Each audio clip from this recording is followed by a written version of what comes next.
মেয়ে বিয়ে করতে পারবো না মা। কেন পারবি না? আর কতবার বলবো তোমাকে, আমি এই মুহূর্তে বিয়ে করতে চাই না, তাও একটা হাঁটুর বয়সী মেয়েকে।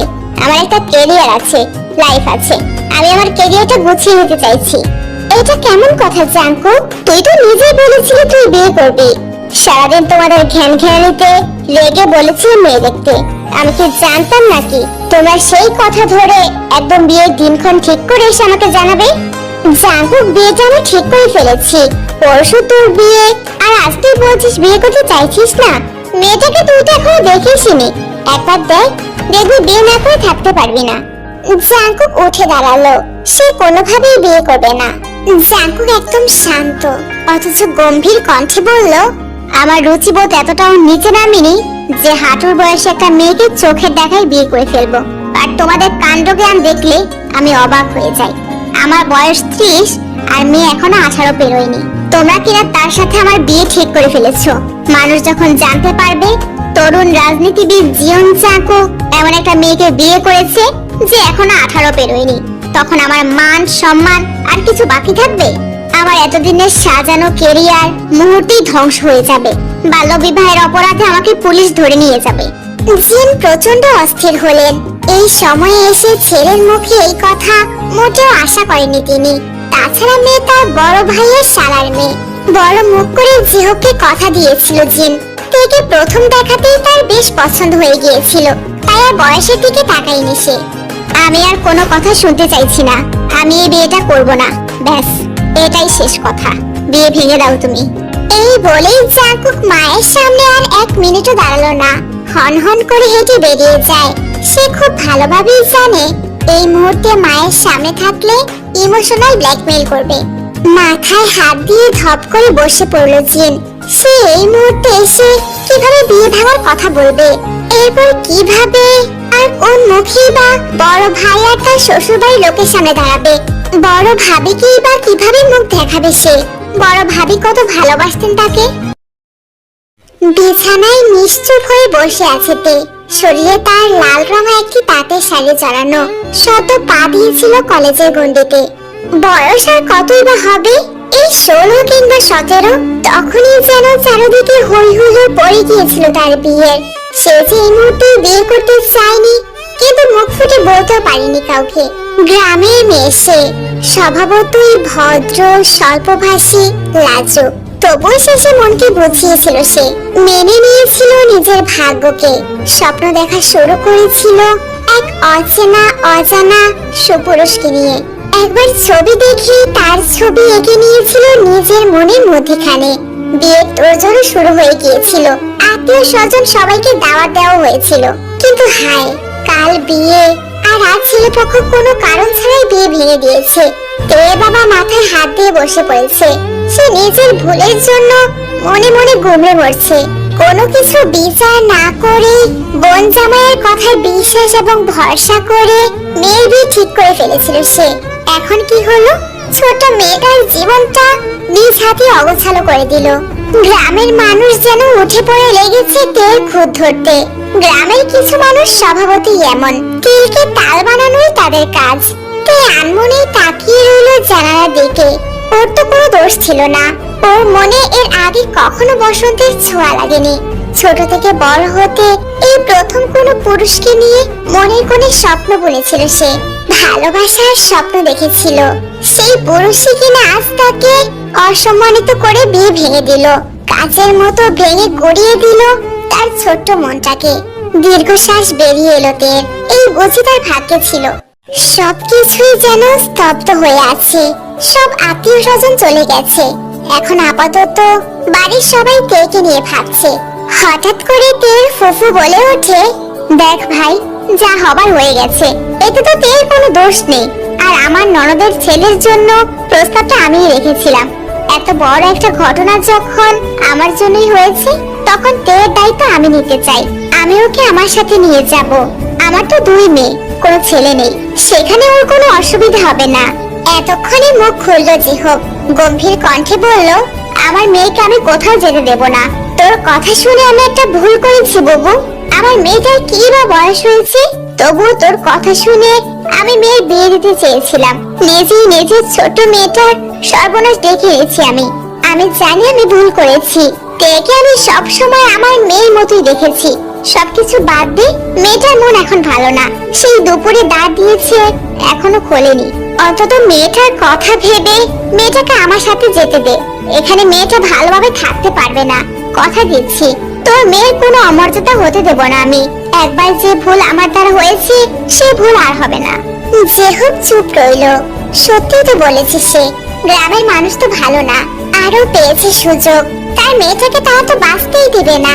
চারদিক ভেবে চিনতে যেহুক শান্ত কণ্ঠে উত্তর দিল, আচ্ছা আমি মেনে নিলাম তোর কথা বুবু। আশা করছি তুই তোর কথা রাখতে পারবি। সবার পরামর্শে তেকে নিয়ে আজই রওনা হবে জিসো। কথার যা কাজ তাই। খানিকক্ষণের মধ্যেই তেকে নিয়ে রওনা হলেন তিনি। তে বাবা মায়ের দিকে শুধু তাকিয়েই ছিল, ভাবছিল তার বাবা মা তাকে কেন দূরে ঠেলে দিচ্ছে। তারা কি জানে না এর কষ্ট হবে? তারা কি বোঝে না তাদের ছেড়ে থাকতে ওর কতটা খারাপ লাগবে? তে গাড়িতে চুপচাপ বসেই রইল, একটা কথাও বলল না। জিসু তের অবস্থা বুঝতে পেরে আর কিছু জিজ্ঞাসা করেনি। বাসায় আসতেই আয়ু আর জিমিন তেকে জড়িয়ে ধরলো। মেয়ে দুটো তেকে ভীষণ ভালোবাসে, তেও ব্যতিক্রম নয়। এভাবেই তের জীবন আবারও নতুন করে শুরু হয়। মাত্র 17 বছর বয়স ওর তো পুরো জীবন পড়েই আছে। ও তো থেমে থাকলে চলবে না। পেরিয়ে যায় 6টা মাস। তে আর আয়ু একসাথে কলেজে যাওয়া আসা করে। জিমিন ওদের থেকে বড়। জিমিনের বিয়ে হয়েছে সুগার সাথে। রাজনৈতিক কাজে ব্যস্ত থাকে বলে জিমিনকে একা রাখতে চায় না সে। তাই তো নিজের বাড়িতেই থাকে মেয়েটা, নয়তো চাপ কমলে মেয়েটাকে নিয়ে যায় ওদের ছোটখাটো ফ্ল্যাটে। বলে রাখা ভালো, সুগার বাবা মা নেই, তাই সুগার যখন কাজের চাপ থাকে তখন জিমিনকে ওর বাসায় রেখে যায়। তবে এত সময় পেরোলেও তের এখনো মনে গেঁথে আছে সেই অচেনা সুপুরুষের কথা। মানুষটা কেন তাকে কষ্ট দিল? তে আর আয়ু কলেজে এসে শুনেছিল আজ নাকি কিসের সমাবেশ রয়েছে কলেজে। এইসব সভা সমাবেশ কোনো কালে পছন্দ ছিল না তের। অতিরিক্ত মানুষ, কোলাহল কোনোটাই তার পছন্দের তালিকায় নেই। সমাবেশের কথা শোনার পরেই তাৎক্ষণিক সে বাড়ি যাওয়ার জন্য উদ্যত হয়েছিল, কিন্তু থেকে যেতে হলো আয়ুর জোরাজুরিতে। বারবার করে বলছে আজ দুলাভাই আসবে। তে কখনো তাই জিমিনি আপুর স্বামীকে দেখেনি, কারণ জিমিনের বিয়ের সময় তের এসএসসি এক্সাম চলছিল, তাই তো অগত্যা তের থাকতে হলো। তবে আশেপাশের মেয়েরা বলছে কোন তরুণ রাজনীতিবিদ আসবে। তের এইসব বিষয়ে বরাবরই আগ্রহ কম, কিন্তু যার জন্য এত অপেক্ষা সে কোথায় তার তো দেখাই পাওয়া যাচ্ছে না। ইতোমধ্যে মাঠের কানায় কানায় পূর্ণ হয়ে উঠেছে মানুষের আনাগোনায়। তবে অদ্ভুত ব্যাপার হলো আজকে সমাবেশে ছেলেদের তুলনায় মেয়েদের সংখ্যা বেশি। তের প্রচন্ড বিরক্ত লাগছিল, তাই তো সে হুমায়ুন আহমেদের অপেক্ষা উপন্যাসটি বের করলো, কিন্তু পড়তে পারল না তে। মাইকে অনাকাঙ্ক্ষিত কারোর নাম শুনে চোখ তুলে তাকালো। আকস্মিক ভাবে চমকে গেল সে। একে একে চোখের সামনে ভেসে উঠলো বিষাদময় অতীত। শান্ত চোখে কিছুক্ষণ তাকিয়ে থাকলো স্টেজে দাঁড়ানো সুপুরুষটির দিকে। এই তো সেই পুরুষ যাকে মনের কোণে ঠাঁই দিয়েছিল সে। এই সুদর্শন ব্যক্তির একবার ছবি দেখেছিল সে, সরাসরি দেখা হয়নি কখনো। সাদা পাঞ্জাবি পরিহিত পুরুষটি হাত নাড়িয়ে নাড়িয়ে স্টেজে বক্তৃতা দিচ্ছে। আর তাকিয়ে থাকতে পারলো না। হাতে রাখা উপন্যাসের বইটি আবারও স্থান দিল ব্যাগের ভিতরে। দ্রুত পায়ে সমাবেশের স্থান ত্যাগ করলো সে। আয়ু তখনও বসে আছে। সে বেশ আড্ডা জমেছে। সবাই যে তার জাঙ্গু ভাইয়ের উপর ক্রাশ খেয়েছে, আয়ু থেকে খেয়াল করেনি। চারিদিকে আধার ঘনিয়ে এসেছে। সমাবেশ শেষ হতে হতে সন্ধ্যা নেমেছে। জাঙ্গুকাজ তোগা নিজের দলবলকে বিদায় দিয়ে গাড়ির দিকে এগোচ্ছিল। হঠাৎ করে জিন ফোন দেয় জাঙ্গুকে। কোথায় তুই জাঙ্গু? আমার বাসায় গিয়েছিস? না, এখনো যাইনি। একটু আগে সমাবেশ শেষ করে মাত্রই নামাজ পড়ে বের হলাম। আচ্ছা ঠিক আছে বাবা, মামার সাথে দেখা করে আসিস কিন্তু। না গেলে হয় না মা। উত্তরাতে গিয়েছিস আর তাদের সাথে দেখা করে আসিসনি?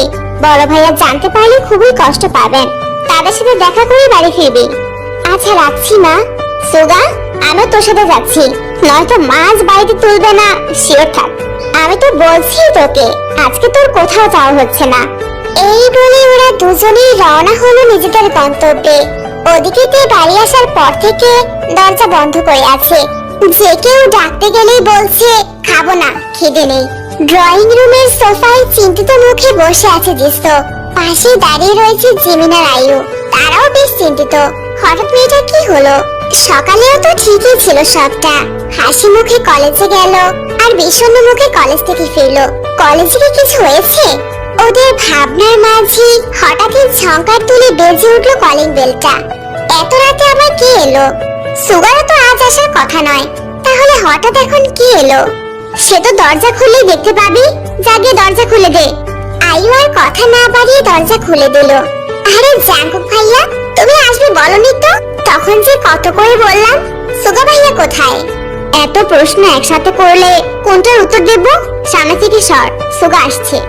আজ প্রায় 1 বছর পর মামা বাড়ি আসলো জাঙ্কুক, আর এত সময় বাদে জাঙ্কুককে এখানে দেখে জিসু প্রচন্ড অস্থির হয়ে পড়লো। আয়ুর কথা কানে না নিয়ে খুব বড় ভুল করে ফেলেছে সে, এজন্যই মেয়েটা এসে থেকে দরজা বন্ধ করে আছে।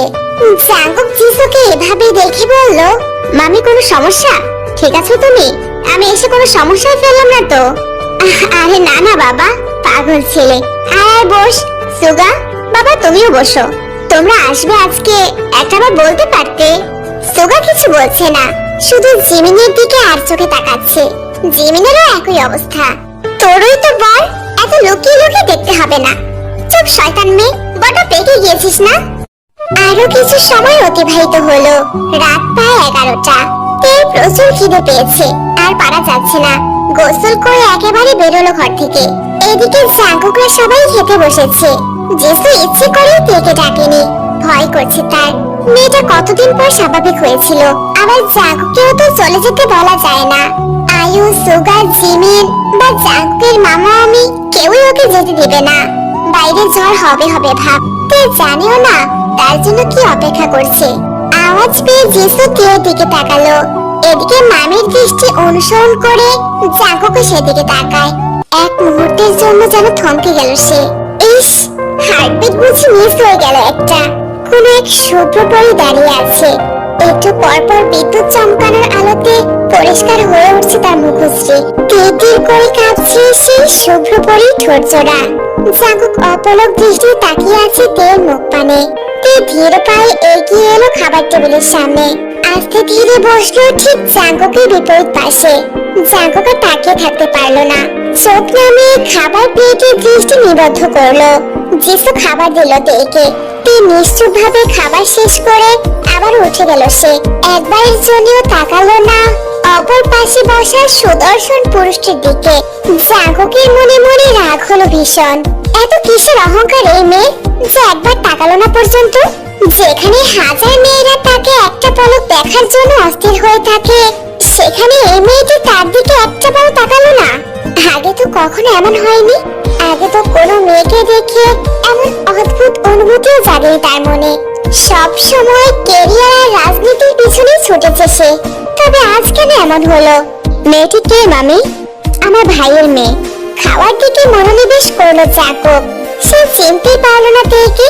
চিনবি বা কি করে? সে তো কখনো দেখেনি তাকে। বাইরে ঝুম বৃষ্টি হচ্ছে। বৃষ্টির কারণে আজ আর জাঙ্কুকের বাড়িতে ফেরা হয়নি, থেকে গিয়েছে জিমিনদের বাড়িতেই। তের রুমের একটা রুম পরেই থাকতে দেওয়া হয়েছে তাকে। রাত বেড়েছে বেশ, মধ্যরাত হয়তো। জাঙ্কুক পানি খেয়ে উপরে যেতে নিচ্ছিল, কিন্তু একটা ঘরে আলো জ্বলছে।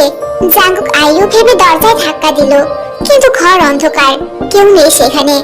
জাঙ্কুক ঘরে চোখ বোলাচ্ছিল, আর হঠাৎ করেই কেউ বলে ওঠে, এত রাতে একজন অবিবাহিত মেয়ের কক্ষে এক পুরুষের আগমন অবশ্যই কোনো সভ্য চরিত্রের পুরুষের কার্য নয়। চমকে পেছনে ফিরে তাকালো জাঙ্কুক।